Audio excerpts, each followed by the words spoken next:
Her beach ass always had a drinking problem and did stuff while drunk that caused problems in our friendship. Her drunk ass called me because she needed a ride home. I couldn't go pick her up, so my boyfriend Nate went to get her instead. A couple of days after that, I noticed Nate was being weird with his phone. My first thought was that he was trying to plan a surprise, and because of the timing I thought that maybe Becca was helping him. Yesterday I saw Becca. I told her that Nate was being sneaky all of a sudden and asked her if he said anything about maybe proposing soon. She asked me if I looked through his phone and I said no. Becca started crying and told me that she and Nate did the deed in his car the night that he came to pick her up. Her excuse was that she was really drunk and didn't fully know what she was doing. She said she'd been texting him since, telling him that he needed to tell me what happened or else she was going to. I asked Becca to show me the texts, but they were all in the app Signal, which deletes messages after a day, so all I could see was that she and Nate had a chat thread but nothing that they said. I told her to text Nate in front of me so I could see what he said, and she did, but we got no read receipt and so no response at all, so it didn't prove anything. I asked Becca if she was sure she wasn't so drunk that she maybe imagined it or thought a dream was real, and she absolutely lost her shit on me and said that she knows that she's horrible when she drinks but that she's not delusional and she doesn't make things up. She said that I could believe her or not and it's my choice, but she was telling me the truth. I said I needed to go home and talk to Nate. So when I got home I confronted Nate with what Becca had said, and he acted shocked and denied that anything like that had happened at all and said he didn't know why she'd think so or say so. He said that he had just given Becca a ride home and the only thing that happened was that they talked about how he and I had been together for a long time and how we should get married already. He admitted they were talking on Signal the next couple of days, but he said that it was about exactly what I thought, that he was asking her about engagement rings and what kind of proposal I would want. Nate replied to Becca's message from before asking her if she made up a story about them doing the deed to not ruin the surprise about his proposal, and she texted him back that there was no proposal and to stop playing dumb. So then Nate called her pretending like I wasn't in the room and told her that she needed to stop whatever she was trying to do because we were on the verge of breaking up and he'd rather just have the surprise be ruined, but Becca just kept telling Nate to stop lying until he got angry and hung up on her. I really didn't know what to think and I still don't. Right now Nate is really upset and not really talking to me much. He says that it's bad enough that Becca acted insane and ruined his plan to propose, but it's even worse that I believed her lies even a little and would think that he would ever cheat on me. Becca texted me saying she was sorry, but otherwise I haven't talked to her either. I don't want to think that Nate would cheat on me or that he'd take advantage of Becca if she was that drunk, but I feel like I can't be 100% sure because I've known Becca for 13 years and I also just can't believe that she'd lie to me about something this important, and I know that she does have a drinking problem, so I can believe that she'd sleep with my boyfriend if she was drunk out of her head. She's done some pretty awful things in the past when she's been drunk. I don't want to wrongly accuse Nate of something he didn't do, but I don't want to be an idiot. Update. So on Thursday night after I got everyone's advice, I told Nate that I had found out a way to recover deleted messages from Signal. He immediately took out his phone and opened the app and asked me to show him how to do it. So I already thought that must mean he was telling me the truth because he didn't panic or hesitate at all, which was good because when I tried to download Signal on my old phone it turned out that it's too old to support the current version of the app, so it wouldn't work. Nate then asked me if we were going to have to go out and buy a new phone for me to believe that he was telling me the truth, and he said that he was willing to do it if that's what it would take. I told Nate it wasn't that I didn't believe him, I just wanted to have some proof because I just couldn't understand why Becca would lie about it. Nate said that she would lie about it because she's a crazy drunk bitch and there's literally no way for a non-crazy person to understand why she would do anything, and once the messages proved that he didn't ever want me talking to her again, then he said to get up because if we were going to go to the Verizon store we had to get there before it closed.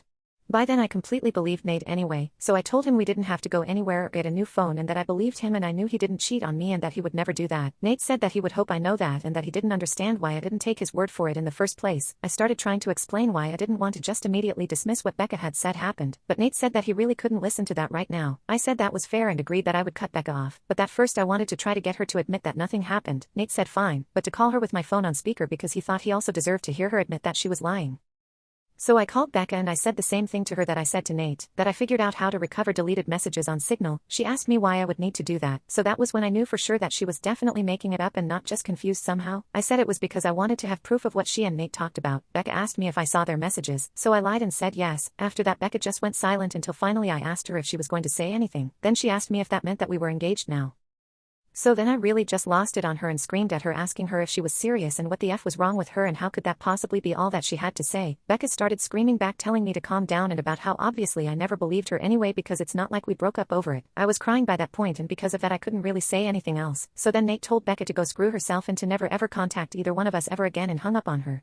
A minute later Becca sent me a completely unhinged text that I'm quoting here verbatim. Apart from changed names, Courtney, you are supposed to be my friend for life. You are supposed to be there for me. You are supposed to be my person. But then you meet Nate and now you only care about Nate. Everything is about Nate. Tell me why Nate comes to pick me up when I call you? I called you not your precious effing Nate. I only want you to see how messed up this is, but do you?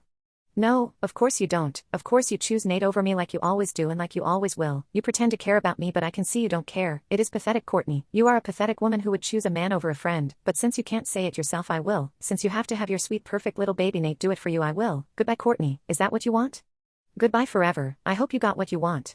There were the 3 dots after that showing she was still typing more, but I blocked her before she sent it. I don't care about anything else that she has to say. I'm sure it's all just going to be more BS about why this is my fault or justifications about why what she did wasn't that bad and I should forgive her.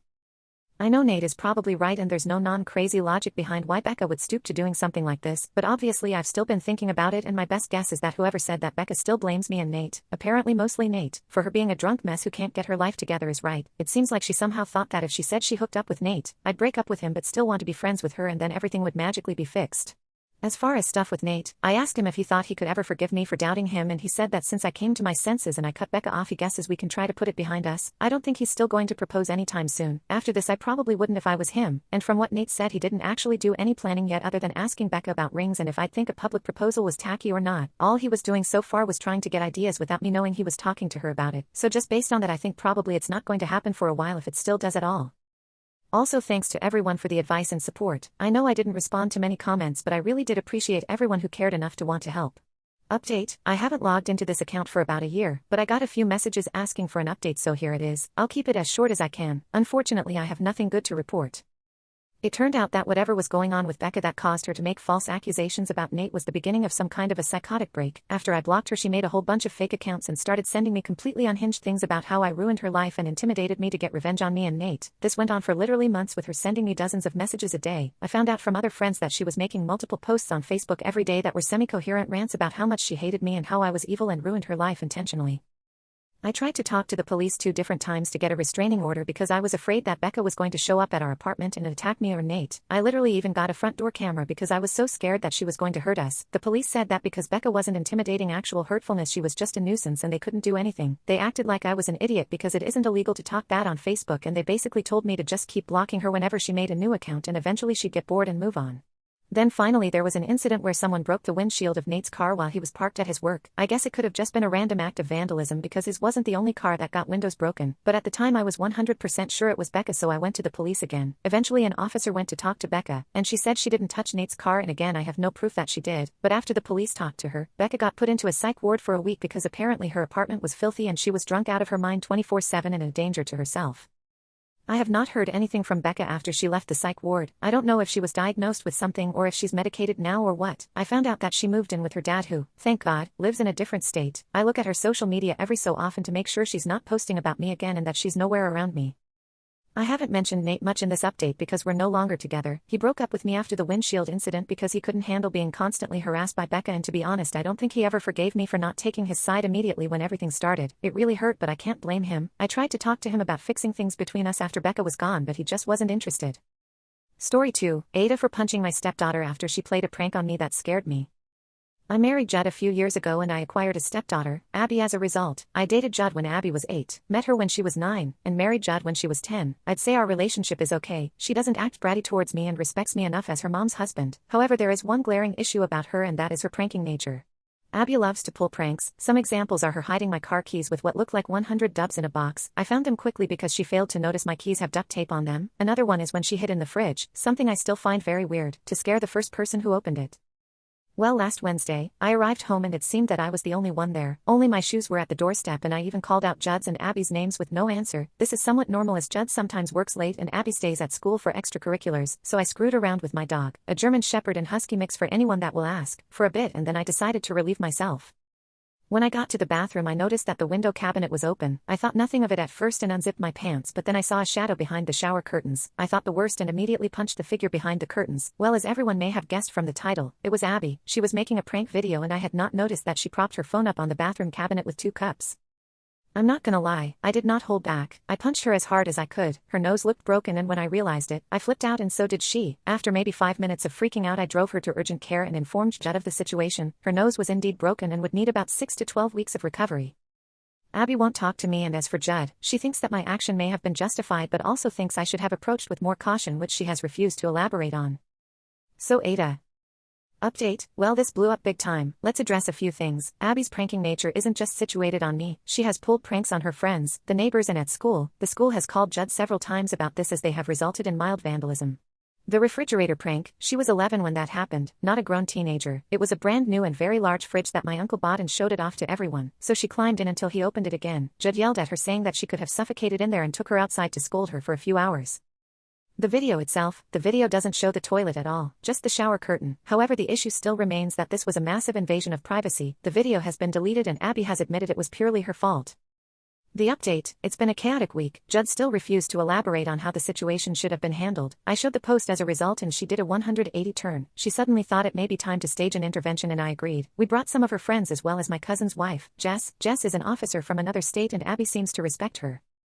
In this intervention we state how we were each affected by her various pranks and how in turn they affected her. Jess also spoke about how much of these pranks border on criminal territory, meaning she could be arrested or face retaliation. It seemed to have gotten to her and Abby cried a bit and promised to do better. When everybody else left, Jess stayed behind and brought to our attention about a disciplinary camp that we could send her to. The program is 6 weeks long and involves group therapy, individual therapy and constructive projects, whatever that means, and is held at a university campus. The program apparently has good reviews.